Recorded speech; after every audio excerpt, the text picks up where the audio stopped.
Orient bell tiles studio से आप देख रहे हैं एबीपी न्यूज।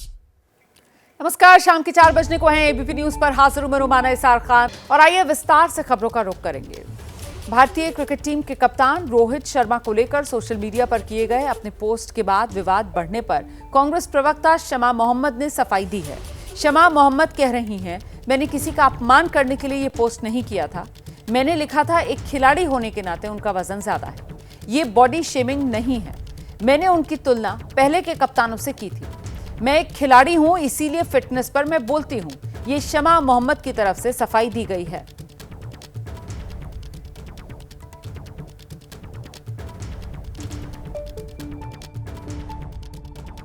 किसी को अपमान करने के लिए ट्वीट नहीं किया था।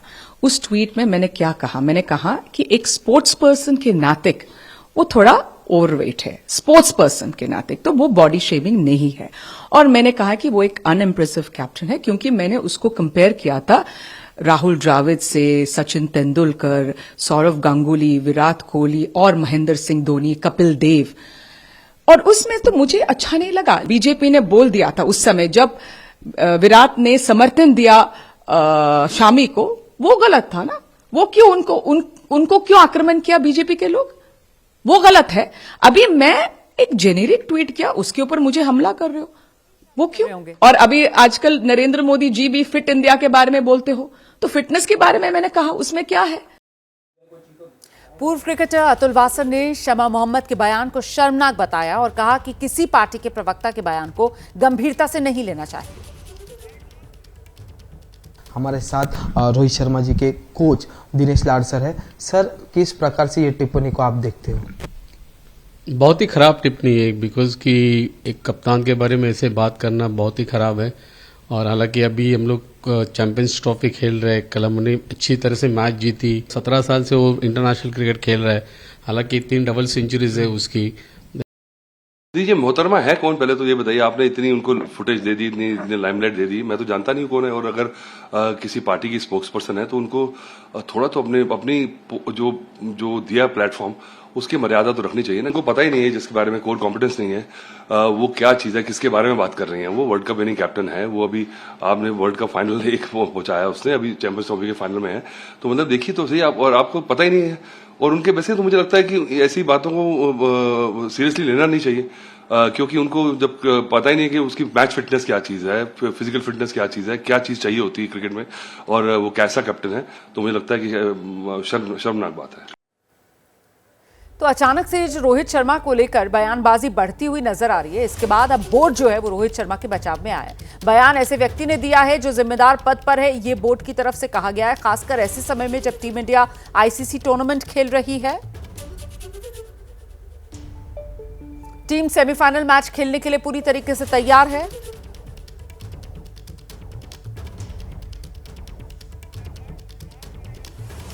तो रोहित शर्मा के बचाव में बोर्ड। विवादों के बीच रोहित शर्मा के बचपन के कोच जो हैं दिनेश लाड, उनका बयान भी सामने आया, सुनाते हैं आपको।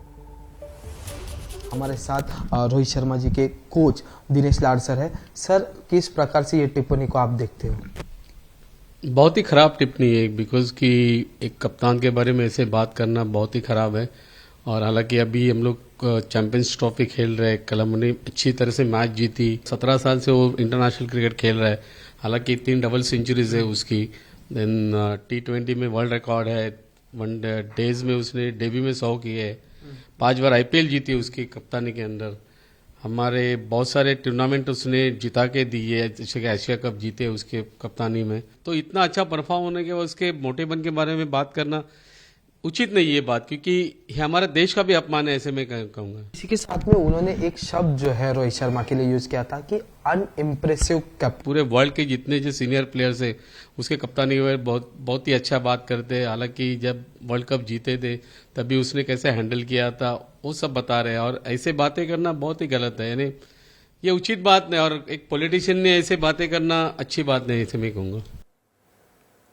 देखिए, जिस तरीके की प्रतिक्रियाएं रोहित शर्मा को लेकर आ रही हैं, उसकी टाइमिंग को लेकर हर कोई हैरान है कि आखिरकार ऐसे समय में जब टीम चैंपियंस ट्रॉफी खेल रही है, आईसीसी का टूर्नामेंट खेल रही है, लगातार जीत रही है, तब इस तरीके के सवाल रोहित शर्मा को लेकर क्यों उठाए जा रहे हैं। वाकई में बेहद शर्मनाक कहिए इसको, दुखदायक कहिए इसको। आगे बढ़ेंगे, अगली खबर का रुख करेंगे। हरियाणा के फरीदाबाद में गुजरात एटीएस ने फरीदाबाद एसटीएफ के साथ एक संयुक्त ऑपरेशन किया है। हरियाणा के फरीदाबाद से संदिग्ध को गिरफ्तार किया गया है। संदिग्ध के पास से बरामद हुए हैं 2 हैंड ग्रेनेड। संदिग्ध के पास से बरामद हैंड ग्रेनेड डिफ्यूज कर दिए गए हैं। जानकारी जो मिल रही है उसके मुताबिक अयोध्या के राम मंदिर पर हमले की साजिश थी। गुजरात एटीएस फरीदाबाद एसटीएफ का यह संयुक्त ऑपरेशन, जिसके तहत उत्तर प्रदेश के रहने वाले आरोपी अब्दुल रहमान को पकड़ा गया है। आतंकी कनेक्शन पर अब्दुल रहमान से पूछताछ जारी है।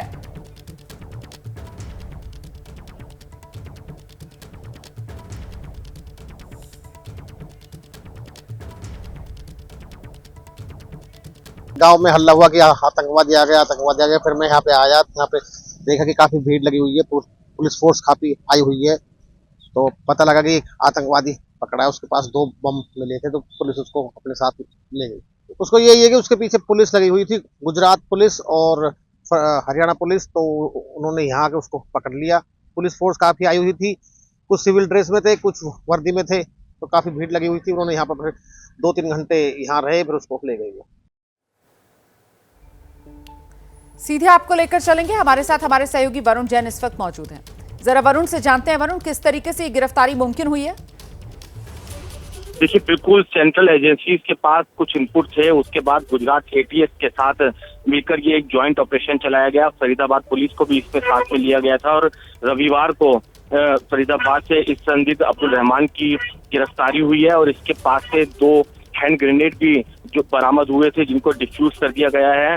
कई जो डॉक्यूमेंट्स हैं वो इस तरीके के बरामद हुए हैं जो कि बेहद संदिग्ध है और अभी इससे पूछताछ चल रही है। सूत्रों से ये इस बात की भी जानकारी मिल रही है, एक बड़ी आतंकी साजिश की प्लानिंग थी। राम मंदिर भी इसके टारगेट पर था, उसी को लेकर ये अपने आकाओं के साथ भी संपर्क में था। सेंट्रल एजेंसीज के पास इनपुट था, बेहद खुफिया तरीके से इस पूरे ऑपरेशन को अंजाम दिया गया। फिलहाल ये कब से था फरीदाबाद में? ये कब से रह रहा था, कहाँ रह रहा था, इसको लेकर क्या जानकारी? देखिए, फरीदाबाद के अंदर इसकी लोकेशन लगातार एजेंसीज ट्रेस कर रही थी। फरीदाबाद के अंदर इसकी कुछ मूवमेंट नजर आई थी, बीच में उत्तर प्रदेश की तरफ इसकी मूवमेंट थी, लगातार एजेंसीज इसको ट्रैक कर रही थी। उसके बाद जब ये फरीदाबाद में आकर रुका, तब एजेंसीज ने गुजरात एटीएस के साथ मिलकर फरीदाबाद पुलिस को इंटीमेट कर यहाँ पर ये पूरा ऑपरेशन चलाया है और उसके बाद इसकी गिरफ्तारी हुई है। इसको फिलहाल गुजरात पुलिस अपने साथ ले गई है। अब इससे पूछताछ कर इसके आगे की प्लानिंग्स और जो दूसरे जो इनके मकसद है उसके बारे में जानकारी हासिल की जा रही है। अब तक की पूछताछ में ये बात भी सामने आई है कि जो राम मंदिर है वो भी इसके निशाने पर था। बहुत शुक्रिया आपका इस तमाम जानकारी के लिए वरुण जैन। तो ये संदिग्ध जिसे गिरफ्तार कर लिया गया है और अब इससे पूछताछ की जाएगी कि आखिरकार इसका पूरा मकसद था क्या। बड़ी खबर आपको बताते हैं, कांग्रेस नेता हिमानी नरवाल की हत्या को लेकर हरियाणा पुलिस की तरफ से बड़ा खुलासा किया गया है। हरियाणा के एडीजीपी के राव ने रोहतक में प्रेस कॉन्फ्रेंस की और कई बड़े और चौंकाने वाले खुलासे किए। एक के बाद एक कई जानकारियां जो उनकी तरफ से साझा की गई। हिमानी नरवाल हत्याकांड में पुलिस का वर्जन सामने आया है और अपने इस वर्जन के जरिए पुलिस ने कई खुलासे कर दिए हैं। पैसे के लेन देन को लेकर आरोपी से विवाद, ये पुलिस की तरफ से दावा किया गया है। हिमानी सचिन से पैसे मांग रही थी, हालांकि शादी के दबाव वाले आरोप से पुलिस ने इनकार कर दिया है। पुलिस का दावा है हत्या के पीछे ब्लैकमेलिंग नहीं। पुलिस की जांच में अभी तक एक ही आरोपी के होने की बात सामने आ रही है। 1 साल पहले सोशल मीडिया पर दोनों की मुलाकात हुई थी और वहीं से दोनों की दोस्ती हुई। ये जानकारी भी पुलिस की तरफ से साझा की गई।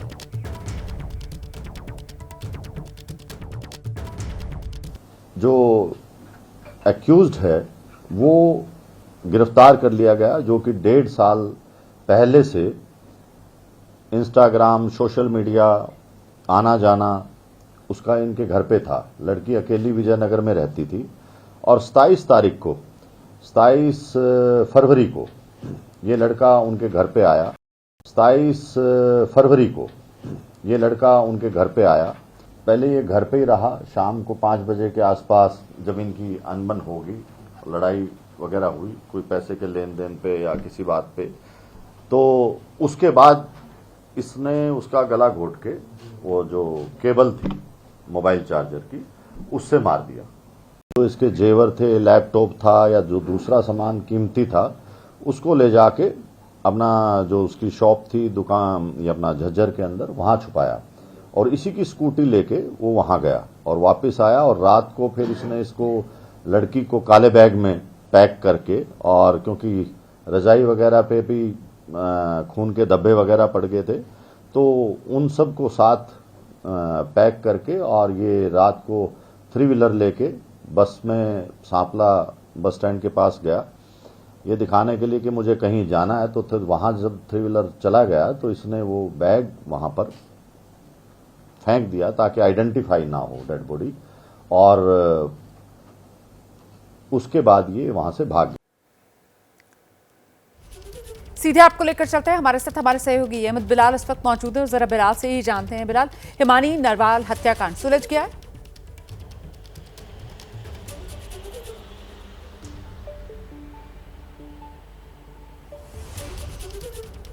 आवाज मिल रही है बिलाल आपको? मेरी कनेक्शन में कुछ दिक्कत आ रही है। अहमद बिलाल तक हमारी आवाज नहीं पहुंच पा रही है। बिलाल का हम रुख करेंगे, लेकिन इस बीच आपको बता दें कि सोशल मीडिया के जरिए दोनों की दोस्ती की बात पुलिस की तरफ से बताई गई है। पुलिस कह रही है कि सोशल मीडिया से दोनों में जान पहचान हुई, 1.5 साल से जानता था और हिमानी के घर उसका आना जाना था, और ऐसे में पैसे के लेन देन को पुलिस वजह मान रही है जिस वजह से आरोपी ने हिमानी की हत्या कर दी। सीधे जरा अहमद बिलाल का रुख करते हैं। बिलाल, मुझे सुन पा रहे हैं? जी रुमाना जी, अगर आवाज मिल रही है तो बताइए, सुलझ गया है मतलब हिमानी नरवाल केस, ये माना जाए जिस तरीके से पुलिस मीडिया के सामने आई, प्रेस कॉन्फ्रेंस पुलिस की तरफ से की गई? बिल्कुल, देखिए रुमाना, हरियाणा पुलिस ने अपनी पीठ तो जरूर थपथपा दी है। उनका दावा है कि 36 घंटे के अंदर उन्होंने इस हत्या की गुत्थी सुलझा दी है, लेकिन कहीं ना कहीं अभी भी हरियाणा पुलिस जो है कि इस बात से परहेज करती हुई दिख रही है कि मोटिव जो है वो, हत्या का मोटिव क्या था, वो अभी भी साफ तौर पे हरियाणा पुलिस नहीं बता पा रही है। हालांकि एडीजीपी ने अभी प्रेस कॉन्फ्रेंस में ये जरूर बताया है कि पैसे के लेन देन को लेकर के, जैसा कि आरोपी का कबूलनामा है, इसी की बात को लेकर के आरोपी और मृतका के बीच में बहसबाजी हुई थी, और फिर उसके बाद ये बहस झगड़े में तब्दील होती है और झगड़ा इस कदर बढ़ जाता है कि आरोपी जो है वो मोबाइल के चार्जर के वायर से मृतका का गला जो है वो घोट देता है। लेकिन जो है वो अब साथ में पुलिस का ये भी कहना है कि ये सारे दावे जो हैं आरोपी के, इसका वेरिफिकेशन जो है वो आगे की जांच में किया जाएगा। आरोपी को कोर्ट में पेश किया जा चुका है, रिमांड की एप्लीकेशन भी दे दी गई है, तो रिमांड के बाद जो है वो जांच आगे बढ़ाई जाएगी। लेकिन जो महत्वपूर्ण पहलू है जो कि पुलिस ने बताया है प्रेस कॉन्फ्रेंस करके, आपको बता दूं कि तकरीबन 1.5 साल से जो आरोपी सचिन है और जो मृतका है हिमानी, उनके बीच में जो बातचीत है, बातचीत का सिलसिला जो है वो शुरू होता है, और तकरीबन 6-8 महीने से जो आरोपी है वो हिमानी के घर पर भी जो है आया जाया करता था, और 27 तारीख की रात तकरीबन 9 बजे के करीब आरोपी जो है वो हिमानी के घर पर पहुंचता है, और उसके बाद वो रात में भी यहीं पर रुका रहता है, और अगले दिन शाम 5 बजे के करीब दोनों के बीच में झगड़ा होता है, और झगड़ा इस कदर बढ़ता है कि आरोपी जो है वो गला घोटकर मार देता है। और इसके बाद भी आरोपी जो है वो वापस जो बॉडी होती है, डेड बॉडी को हिमानी की सूटकेस में छिपा करके घर में ही रख करके वापस हिमानी की स्कूटी लेकर के अपने गांव चला जाता है, और गांव के साथ ही जो हिमानी ने जो आभूषण पहन रखे थे, उन आभूषणों को भी एक बैग में कलेक्ट करके अपने साथ लेकर के जाता है, और रात तकरीबन 10 बजे के करीब वो वापस स्कूटी लेकर के हिमानी के घर पर आता है, और स्कूटी को वहां खड़ा करके ऑटो किराए पर लेकर के वो काले रंग का सूटकेस जो है वो घर से लेकर के निकलता है। और इसकी बाकायदा सीसीटीवी फुटेज भी जो है वो उस गली के सीसीटीवी कैमरे में सामने आई है, जिसके बाद पुलिस ने उस पूरे रास्ते की, आरोपी की जो मैपिंग है वो भी की है कि कैसे वो आरोपी हिमानी के घर से सापला बस स्टैंड तक आता है और बॉडी को जो है वो ठिकाने लगाने की कोशिश करता है। तो कहीं ना कहीं पुलिस ने जो है इस एक जो चर्चित हत्याकांड था रोहतक का उसकी गुत्थी जो है वो सुलझा ली है। आरोपी जो है वो पुलिस की गिरफ्त में भी जो है वो आ चुका है और साफ तौर पर जो है वो ये जो हत्याकांड है जिसने पूरे राज्य को कहीं ना कहीं जो है वो सकते में डाल दिया था। रुमाना, सवाल ये उठता है कि पुलिस ने क्या ये मान लिया है कि आरोपी अकेला था या अभी भी पुलिस कड़ियां जोड़ने की कोशिश कर रही है, जांच आगे बढ़ा रही है कि मुमकिन है इस आरोपी का कोई और साथी भी हो। बिलाल, बिल्कुल रुमाना, देखिए आपको बताना चाहूंगा कि अभी फिलहाल हरियाणा पुलिस की तरफ से साफ कर दिया गया है कि ये जो पूरा मामला है हत्या का, ये स्पॉन्टेनियस है, यानी कि ये प्री प्लानिंग नहीं की गई थी। आरोपी ने कोई पहले से साजिश नहीं रची थी, वो सोच कर नहीं आया था कि उसे जो है वो हिमानी की हत्या करनी है। ये स्पॉन्टेनियसली हुआ है, यानी कि क्षणिक हुआ है कि दोनों जो है वो एक साथ एक जगह पे मौजूद थे और फिर उसके बाद दोनों के बीच में किसी बात को लेकर के बहस होती है और बहस झगड़े में तब्दील होकर के आरोपी जो है वो हिमानी का गला जो है वो घोट करके उसको मौत के घाट जो है वो उतार देता है। और पुलिस ने साफ साफ अभी इनकार किया है कि इस मामले में अभी तक ऐसा कोई लीड नहीं मिला है जिससे ये साबित हो सके कि एक से ज्यादा आरोपी जो है वो इस मामले में है। तो अभी फिलहाल की पुलिस की जो जांच है जहां तक पहुंची और परिवार अब अंतिम संस्कार के लिए तैयार हो गया है। एक ही आरोपी है और वो आरोपी सचिन जो है वो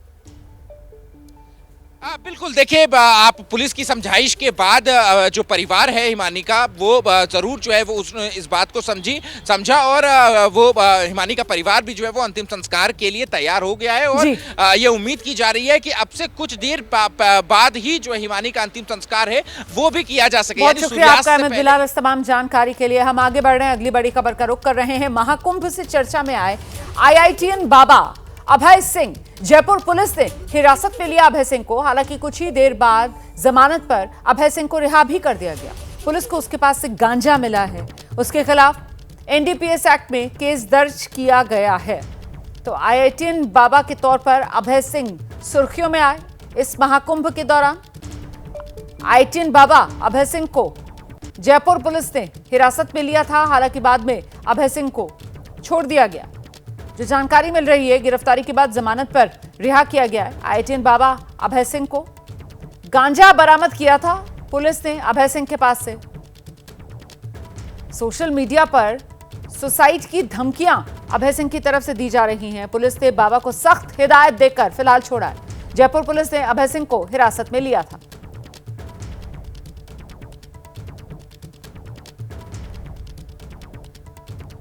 क्या तलाशी में मिला? नहीं, वो एक छोटे से पूजा का ना, क्या गांजा था उसमें? हाँ। तो आपको क्या आपत्ति थी? आपत्ति मतलब तो आपको कोई दिक्कत थी? जयपुर पुलिस अगर चेकिंग कर, उनका ये कहना है कि आप नहीं कर सकते इसका सेवन। हाँ, मतलब वो लाइक वो वैसा है ना कि वो साधु के लिए तो वैसे मान लेते हैं, बट वो लीगल के हिसाब से तो नहीं आए। वो आए तो पता नहीं क्या किसी ने ऐसे बोल दिया कि बाबा जी आत्महत्या कर रहे हैं, क्या अजीब से केस का बहाना लेके आए ना, बट वो फिर वो करके कुछ और गए। वो फिर मैं उनको बोला कि यार अब ये प्रसाद पे करोगे तो कुंभ में तो इतने सारे लोग ओपनली पीते हैं, फिर सबको गिरफ्तार करो फिर मतलब ये तो लाइक अंडरस्टूड ही होता है ना इन्हें भारत के अंदर। बट ठीक है, जो भी है, चाय पीने चल रहे हैं ना, फिर चलो ना, आप लोग भी चलो ना। सीधे आपको लेकर चलेंगे, हमारे साथ हमारे सहयोगी मनीष शर्मा इस वक्त मौजूद है। मनीष, जरा डिटेल में बताइए हुआ क्या है? IITian बाबा, क्या इसे गिरफ्तार किया गया या सिर्फ हिरासत में लिया गया था? क्या इसे हिदायत देकर छोड़ दिया गया है या बाकायदा जमानत पर इसको रिहा किया गया है? हुआ क्या है? अगर IITian बाबा की बात करें तो पूरा हाई प्रोफाइल ड्रामा उन्होंने जयपुर में किया। जयपुर में एक होटल में रुके हुए थे, वहां पर ऐसी सूचना मिली कि सोशल मीडिया पर उन्होंने कहा कि वो आत्महत्या करने वाले हैं और इसी के ऊपर जयपुर पुलिस के तमाम अधिकारी मौके पर पहुंचे और जब तलाशी ली तो बाबा के पास वहां पर गांजे की एक पुड़िया मिली। हालांकि NDPS एक्ट में जो मुकदमे दर्ज होते हैं उसमें जो निर्धारित मात्रा है, ये जो पुड़िया की मात्रा थी ये उससे कम थी, इसलिए मुकदमा दर्ज नहीं करके पुलिस ने मर्ग के जरिए बाबा को हिरासत में लिया और चेतावनी देकर छोड़ दिया। साथ ही साथ पुलिस ने बाबा से यह भी पूछा कि वो आत्महत्या क्यों करना चाहते हैं, सोशल मीडिया पर इस तरीके की बात क्यों कर रहे हैं। तो जब हमने बाबा से बात की तो वो कहने लगे कि मैं आत्महत्या क्यों करूंगा, पुलिस मुझसे पूछताछ कर रही थी, मेरे पास जो मिला वो प्रसाद था और कुंभ में तो इस प्रसाद को साधु सन्यासी लेते हैं। हालांकि साफ तौर पर उन्होंने स्वीकार किया कि ये गांजा था और ऐसा लग रहा था जिस वक्त हम बाबा से बातचीत कर रहे थे वो इसी गांजे के नशे में थे। इसलिए न जाने किस तरीके की वाली बात आई कहां से, क्योंकि अभी जो हम सुन रहे थे ये ITN बाबा को, तो वो तो हंस के कह रहा है कि पता नहीं उन्हें कहां से ये जानकारी मिल गई कि भाई कुछ होने वाला है। ये सुसाइड वाली बात आई कहां से? सोशल मीडिया पे कोई वीडियो पुलिस की जानकारी में ऐसा आया कि जिसमें IITN बाबा ने कहा कि वो आत्महत्या कर लेंगे और उसी आधार पर जयपुर पुलिस जब होटल में पहुंची और तलाशी ली तो वहां कहानी दूसरी निकली और उसके बाद उस पुड़िया के आधार पर बाबा को हिरासत में लिया गया और चेतावनी देकर छोड़ा गया। हालांकि बाबा बाद में साफ मुकर गए कि उन्होंने आत्महत्या की कोई बात ही नहीं की, कोई सोशल मीडिया पे इस तरीके का उनका वीडियो है ही नहीं। तो कुल मिलाकर के जयपुर पुलिस की पूरी मशक्कत हुई और IITN बाबा का एक हाई प्रोफाइल ड्रामा जयपुर में देखने को मिला। हालांकि चेतावनी के बाद उन्हें छोड़ा गया है और पता चला है कि बाबा कुछ देर में यहां से रवाना भी हो सकते हैं। लेकिन जयपुर पुलिस जो पुड़िया उनके पास से मिली है उसी के आधार पर अगर मामला बनता है तो निश्चित रूप से उसमें कार्रवाई भी करेगी। जी, तो ये क्या किसी कार्यक्रम के सिलसिले में यहाँ पर जयपुर आए हुए थे, जैसा कि आप बता रहे हैं कि अब कुछ ही देर में जयपुर से शायद निकल भी जाएंगे IITN बाबा? जी, ऐसा बताया गया कि एक कार्यक्रम के सिलसिले में वो यहाँ आए थे। हालांकि वो कार्यक्रम क्या है और किसने आयोजित किया, कौन ने बाबा को यहाँ पर बुलाया, किसने होटल में रुकवाया, पुलिस अब इन तमाम पहलुओं की जांच पड़ताल कर रही है। लेकिन फिलहाल कोई बाबा का यजमान या आयोजक अभी तक सामने नहीं आया है। बाबा यहाँ पहुंचे थे, जयपुर के गोपालपुरा इलाके के एक होटल में रुके और वहीं पर ये पूरा का पूरा हाई प्रोफाइल ड्रामा देखने को मिला। जी, फिलहाल बाबा कहाँ हैं? जी, फिलहाल बाबा भी यही है और पुलिस वहां होटल में पहुंची हुई है कि बाबा की कोई और गतिविधि हो और उस आधार पर कोई कार्रवाई करनी हो। फिलहाल बाबा जयपुर के इसी गोपालपुरा वाले होटल में है और ऐसी जानकारी है कि कुछ देर में वो रवाना होंगे। हालांकि पुलिस उनकी तमाम गतिविधियों पर फिलहाल निगाह रखे हुए है। बहुत शुक्रिया आपका मनीष शर्मा इस तमाम जानकारी के लिए। IITN बाबा जयपुर पुलिस ने हिदायत देकर फिलहाल छोड़ दिया है। बड़ी खबर हम आपको बताते हैं, महाकुंभ के सफल समापन के बाद योगी आदित्यनाथ ने बैठक की है। अधिकारियों के साथ योगी आदित्यनाथ की ये बैठक हुई है। दरअसल महाकुंभ में इतनी भीड़ होगी इसके बारे में किसी ने सोचा भी नहीं था, ये योगी आदित्यनाथ की तरफ से कहा गया है। प्रयागराज महाकुंभ से कई सबक भी सीखने को मिले हैं, ये योगी आदित्यनाथ ने कहा है। सरकार का अपना जो आकलन था वो 40 से 45 करोड़ श्रद्धालुओं का था, लेकिन यहां तो मामला 66 करोड़ के पार पहुंच गया और इसी को लेकर योगी आदित्यनाथ की तरफ से ये जो बैठक की गई है महाकुंभ के सफल आयोजन के बाद अपने आला अधिकारियों के साथ, उसमें खुद योगी आदित्यनाथ की तरफ से इस बात का जिक्र किया गया कि इतने श्रद्धालु पहुंच जाएंगे, इसकी उम्मीद थी नहीं। और साथ ही वो ये भी कह रहे हैं कि प्रयागराज महाकुंभ से सबक भी कई सीखने को मिले हैं। तो 45 दिन तक उत्तर प्रदेश तीर्थराज प्रयागराज, जहां ये दिव्य भव्य महाकुंभ का आयोजन हुआ और उसी के सफल आयोजन के बाद अब ये आला अधिकारियों के साथ योगी आदित्यनाथ की बैठक हम सीधे आपको लेकर चलेंगे। हमारे साथ हमारे सहयोगी विवेक राय इस वक्त मौजूद हैं, जरा जानते हैं विवेक से। विवेक, सफल आयोजन हो गया महाकुंभ का, लेकिन महाकुंभ से जो सीख मिली है उसी को लेकर आला अधिकारियों के साथ ये मंथन योगी आदित्यनाथ कर रहे थे इस बैठक में। बिल्कुल, देखिए महाकुंभ का सफल आयोजन हुआ है, 66 करोड़ से अधिक श्रद्धालुओं ने स्नान किया है। उसके बाद आज IIM और भारतीय डाक सेवा के अधिकारियों के साथ आज मुख्यमंत्री योगी आदित्यनाथ की बैठक की और उसमें बैठक में मुख्यमंत्री ने तमाम अनुभवों को भी साझा किया। इसके अलावा अलग अलग जगहों पर जो चीजें कोट की गई, अलग अलग न्यूज़पेपर्स में जो चीजें कोट की गई, उन तमाम चीजों का भी मुख्यमंत्री ने जिक्र किया। मुख्यमंत्री ने यहाँ तक कहा कि श्रीमद् भागवत गीता में भगवान श्री कृष्ण ने कहा कि मुझे जो जिस रूप में देखता है उसे, या जिस रूप में बचता है उसको उसी रूप में दिखाई देता है। हमको याद होगा थोड़े दिन पहले मुख्यमंत्री ने सदन में भी एक इसी तरीके की पोयम पढ़ी थी कि जिसमें जो देखा उसको वही चीज दिखाई दी। कुल मिला के कहने की बात ये थी कि मुख्यमंत्री ने कहने ये चाहा कि महाकुंभ को जिसने जिस स्वरूप में देखा उसको वो स्वरूप दिखाई दिया और एक सफल आयोजन हुआ है। और इसी चीज यही तमाम चीजें जो है आज उन्होंने अधिकारियों के बीच में भी चर्चा की है। ये मेरे साथ लौटूंगी आपके पास, तो क्या कहा है योगी आदित्यनाथ ने, सुना देते हैं जरा दर्शकों को।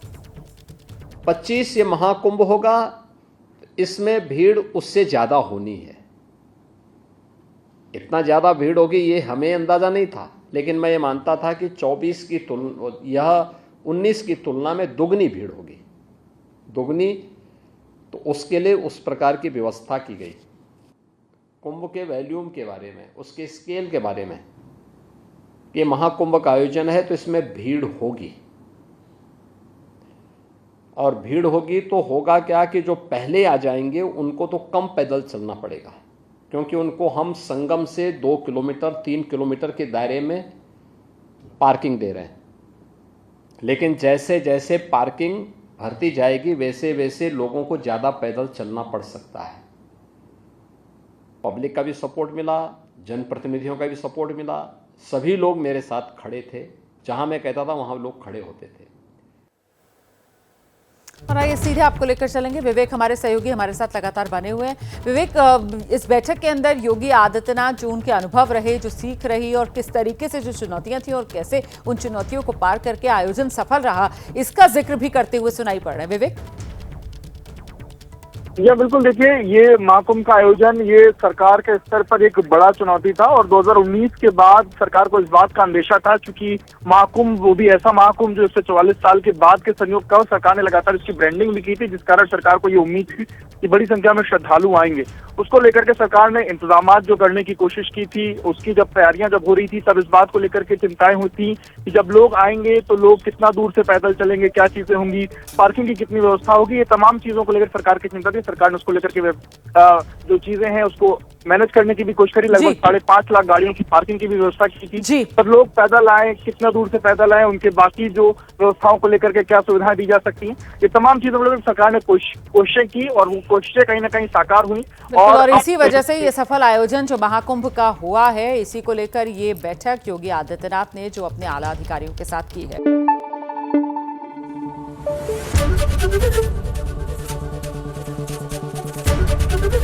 एबीपी न्यूज आपको रखे आगे।